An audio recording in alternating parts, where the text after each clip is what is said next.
નમસ્કાર દર્શક મિત્રો, બ્રેકિંગ ન્યૂઝમાં આપનું હાર્દિક સ્વાગત છે. આપ જોઈ રહ્યા છો ગુજરાત ન્યૂઝ 24. પાટણના ઈંટોવાળા પંચ પરિવારની પરંપરાગત ટોપલા ઉજાણીની ઉજવણી થઈ.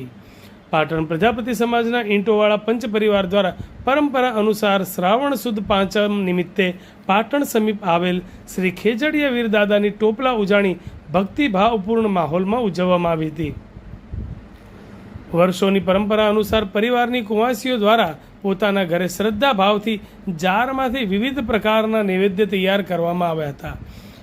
આ નૈવેદ્યમાં ઢૂંઢણ, લાપસી, રોટલી, ખીર અને અડદ મગની દાળના વડાનો સમાવેશ થતો હતો. કુંવાસીઓએ પોતાના નિવાસસ્થાનેથી ટોપલામાં નૈવેદ્ય ગોઠવી ટોપલાને માથા પર ગ્રહણ કરી પગપાળા અનાવાડા સ્થિત ખેજડીયા વીર દાદાના મંદિર પરિસરમાં પહોંચી મંદિર પરિસરમાં કુંવાસીઓએ પોતાના ટોપલામાંથી પ્રસાદ સ્વરૂપે નૈવેદ્ય લઈ ખેજડીયા વીર દાદાને અર્પણ કર્યો હતો. ત્યારબાદ સમગ્ર પરિવાર સહિત વિશ્વની શુભકામના માટે પ્રાર્થના કરી સમૂહમાં પ્રસાદ ગ્રહણ કરી ધન્યતા અનુભવી હતી. આ પાવન પર્વને યાદગાર બનાવવા મંદિર પરિસર ખાતે ઈંટોવાળા પંચ પરિવારના આગેવાનો, યુવાનો સહિત મંદિરના મહંત અને ભક્તો સાથે ટ્રસ્ટીગણ દ્વારા સુંદર આયોજન કરવામાં આવ્યું હતું. ટોપલા ઉજાણીને લઈને શ્રી ખેજડીયા વીર દાદાના મંદિર પરિસર ખાતે મેળા જેવો માહોલ સર્જાયો હતો. નાના મોટા સૌએ આનંદ માણી ટોપલા ઉજાણીના પર્વને યાદગાર બનાવ્યો હતો. પ્રજ્ઞેશભાઈ પ્રજાપતિ છે.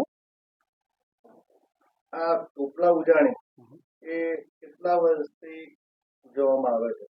આ ટોપલા ઉજવણી જે છે એ લગભગ આશરે 200 વર્ષ ઉપરાંતથી ઉજવવામાં આવે છે, જેમાં પુરુષ બાળકોનું સ્તર જે ઘટી રહ્યું હતું એના વધારા માટે કુવાસીઓએ જે બાધા રાખી અને કંદોરિયા માટે, અને જેના કારણે આજે અનાવાડા સ્થિત મંદિરમાં એનો પ્રસાદ ચડવામાં આવે છે.